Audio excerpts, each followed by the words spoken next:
সময় যে এত সহজে কাটে না সেটা আপনি জানেন না। যদি এমনটা হতো আমি আজ ঘুমোতাম, একেবারে 1 বছর পর আমার ঘুম ভাঙতো, তাহলে বেশ হতো বলুন। ঠিক যেমন রামায়ণে উর্মিলার সাথে হয়েছিল।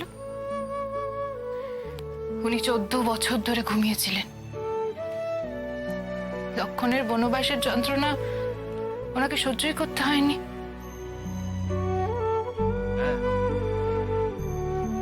সে তো ভালো হবেই। 1 বছর ধরে ঘুমোলে ফাইনালটাও দিতে হয় না, ডাক্তারটাও হতে হয় না, অনেক ঝামেলা কমে যাবে। এমনিতেই এসব বিয়ের চক্করে বইপত্রের সঙ্গে সম্পর্ক একবার ঘুচিয়ে দেওয়া হয়েছে। এবার আর কি, বালিশ জড়িয়ে ঘুমোলেই 16 কলা পূর্ণ হবে। বইপত্রের সঙ্গে আমি সম্পর্ক ঘুচিয়ে ফেলেছি কি ঘুচিয়ে ফেলিনি সেটা আমি ক্লাসে গেলেই আপনি বুঝতে পারবেন। আর প্লিজ এই বিষয়ে আমার সাথে কোনো রকম মজা করবেন না। এই ডাক্তার হওয়াটা যে আমার কাছে কোনো ঝামেলার কাজ নয় এটা আপনি জানেন। এই ডাক্তার হওয়াটা আপনার কাছে শুধু একটা ক্যারিয়ার অপশন হতে পারে,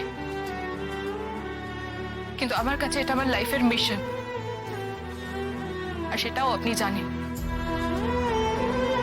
চোরের মতো মানে কি? আচ্ছা আপনি ঘরের মধ্যে কেন আছেন বলুন তো? আপনি জানেন না আজকে আমাদের একে অন্যের মুখ দেখতে নেই? আরে তো আমি যাব কোথায়? ভ্যানিশ তো হয়ে যেতে পারি না, দরজা যে বন্ধ আছে জানো না? কাউকে ফোন করে তো দরজাটা খুলেও নেওয়া যেত। সেটা তো তুমিও করতে পারো। আমার বাড়ি হলে আমি সেটাই করতাম।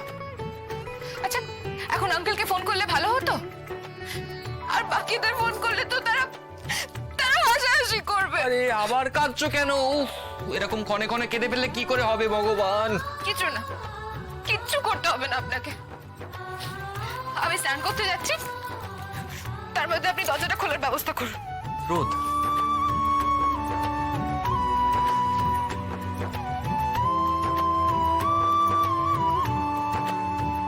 মানে একটা কথা বলার ছিল।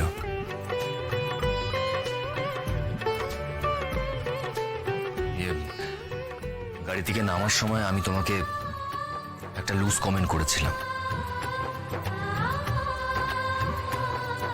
শ্রোতা, আমাদের এই মিথ্যে বিয়েটা জয়েন্ট ডিসিশন ছিল, যৌথ সিদ্ধান্ত। আমরা বলেছিলাম যে এটা নিয়ে আমরা কখনো একে অপরকে দোষারোপ করব না বা মজা করব না, এটা আমরা ডিসাইড করেছিলাম। কিন্তু আমি সেটা মানিনি, তার জন্য আমি তোমার কাছ থেকে সরি চেয়ে নিচ্ছি।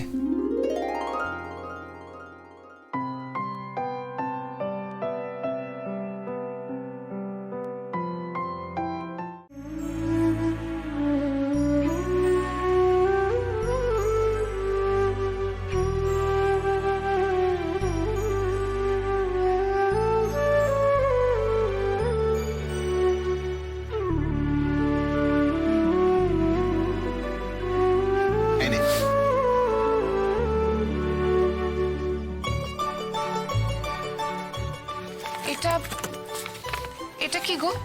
খুলে দেখ। শাড়ি? একটু স্পেশাল, তোর গায়ে হলুদের তথ্যে পাঠাইনি।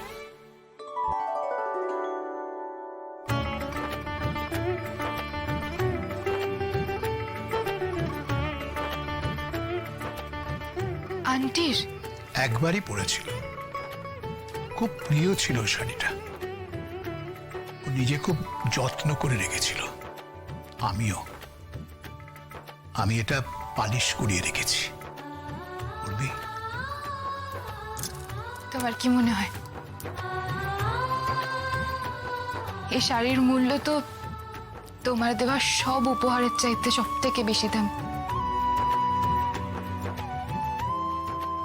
Thank you aunty.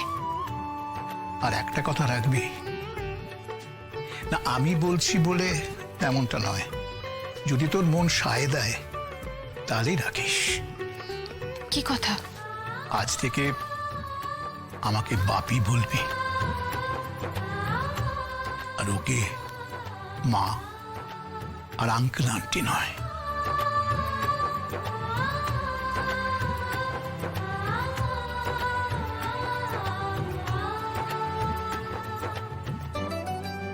আমারও তোমাকে একটা কথা বলার আছে, একটা রিকোয়েস্ট। রাই, রাই প্লিজ কিছু বলবে? রাই প্লিজ কিছু তো বলো। কি বলবো? রাই আমি এতক্ষণ ধরে এত কথা বলছি, এত কিছু বললাম আমি, তার পরিপ্রেক্ষিতে তোমার কিছু বলার নেই? বড্ড ক্লান্ত লাগছে আমার অনির্বাণ। আমার মনে হয় এটা নিয়ে কালকে অনেক কথা হয়ে গেছে, অনেক কিছু বলে ফেলেছি আমরা। এখন আমার আর ভাবতেও ভালো লাগছে না। তুমি বলো যদি তোমার কিছু বলার থাকে। রাই আমার কিছু বলার, আমি কোনো এক্সকিউজ দিতে চাই না রাই, এক্সকিউজ দেওয়ার মতন কিছু নেইও। হ্যাঁ আমি মানছি আমি কিছুটা সময়ের জন্য আমি ভেসে গেছিলাম আমার অতীতে, পুরনো কথায় পুরনো স্মৃতিতে আমি ভেসে গেছিলাম রাই, কিন্তু সেটা স্বেচ্ছায় নয়, জোর করে নিজের ইচ্ছে আমি ভেসে যেতে চাইনি আমার অতীতে। ইট ওয়াজ কমপ্লিটলি ন্যাচারাল। হ্যাঁ সেটা হওয়াটা উচিত হয়নি, আমার আরো সংযত থাকা উচিত ছিল, কিন্তু নিজের দুর্বলতাকে আমি তোমার সামনে আমার কৈফিয়ত হিসেবে দাঁড় করাতে চাইছি না। তাই আমি তোমার কাছে ক্ষমা চাইছি।